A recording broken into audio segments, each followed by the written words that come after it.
G'day everyone, Daniel Anderson here. Welcome to this episode. This is forming part of the Microsoft Teams challenge. I've coined it, and today we're going to take a look at the Microsoft Teams activity feed and how that can save you a lot of headaches, save you a lot of time, and just show you how to use that effectively in your day-to-day use of Teams. Now, obviously, at the time of recording this, we're still in the COVID-19 pandemic. Loads of people still using and onboarded now with Microsoft Teams. We're getting lots of messages, lots of things happening, lots of activity in Teams.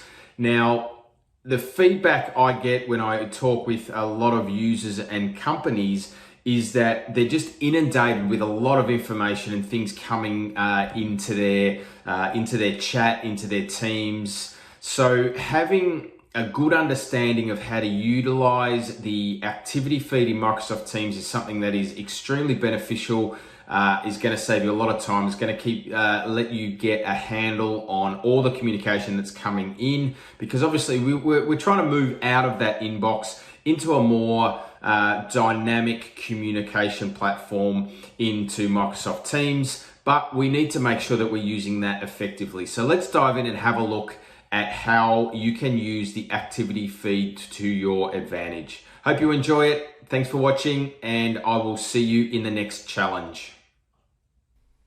G'day everyone, Daniel Anderson here. Let's take a look at how we can use the Microsoft Teams activity feed to your advantage. So with loads of messages and activity happening across all the teams and channels that you are a member of and that you are participating in, that information overload can become a little bit overwhelming. So getting a handle on the activity feed is something that is really important in Microsoft Teams, and it's going to save you a lot of time, a lot of headaches, and just keep you sane. So let's jump in and have a look. All right. So on the left-hand side of Teams, you'll see the activity button here. When I click on this activity button, you'll see that the first view that I get is the feed, and that's anything, any messages or any mentions or any reactions to messages that are happening across the teams or channels that I'm a member of. All right. So you can see there's a few here. Now, one of the options is that I can select my activity, and this is anything that I have been doing myself. So you can see here, I've replied, I've posted a few, and it's just my activity, what I've been up to. I'm just going to jump back into feed. And one of the powerful things here that a lot of people don't utilize a lot, and I think it does bring a lot of value, is this filter option. So I can filter between a couple of different activities that's happening in Teams. So there's unread, there's mentions, there's replies, and there's reactions. All right. Now calls here as well. If you're using voice and using calls, then we can also filter out those as well. But the things I'm going to focus on here is unread, mentions, replies, and reactions. All right. So let's just have a look at unread first. So you can see here I'm logged in as Alex, and I'm just going to jump back into Teams. Now I'm in another window here as Nesta, and I'm just going to jump into the Melbourne office here, and I'm going to mention the Melbourne office. I'm going to go mention Melbourne team, and let's just type in a message.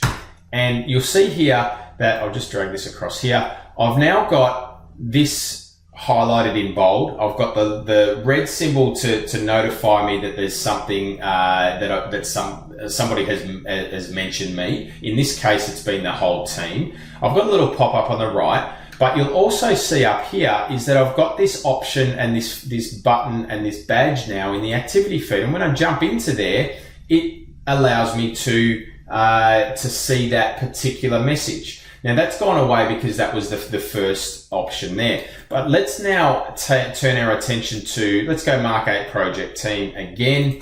And I'll jump into here and let's just have a look at, I'll mention the channel there. I'll also mention go to market plan, and I'll do the whole team here. To market plan.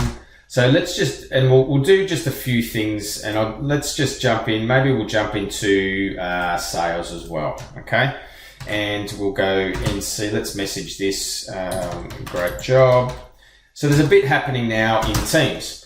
Now, you'll notice here, when I'm in Alex's Teams here, is that this is coming all through my activity feed, all right? I've also got the option in Teams, I can see what's happening there, but when I jump into activity, it's going to now show me everything that I've been mentioned in. And you'll see there's different icons. But this filter here, I can say now, show me anything that is unread. And there's the unread message, and I'll go directly to that message.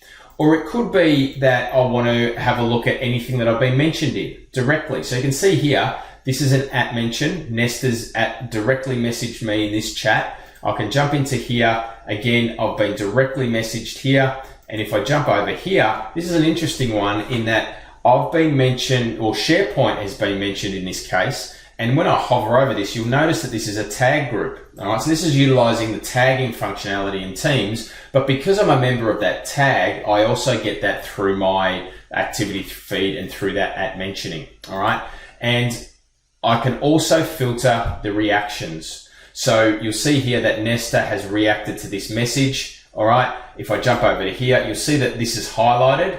Okay, and that's the message that Nesta has reacted to. All right. So when you've got lots of things happening across your teams, the activity feed does come in really handy for you to get a grasp of what's happening across the environment.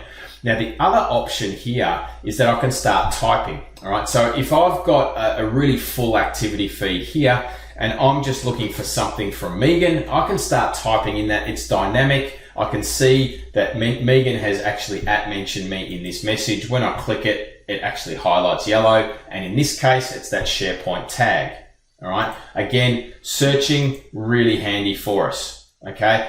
So if you're not currently using the activity feed, I highly recommend that you do use that. We can filter out and go through, and it brings everything into the one window there, and you can sort through and view different things across your multiple teams and channels that you're participating in. So I really hope that brings you some value. Jump into your activity feed, get a handle on it, make it, use it to your advantage so that you can be more productive inside of Teams. Thanks for watching. I'll see you in the next challenge.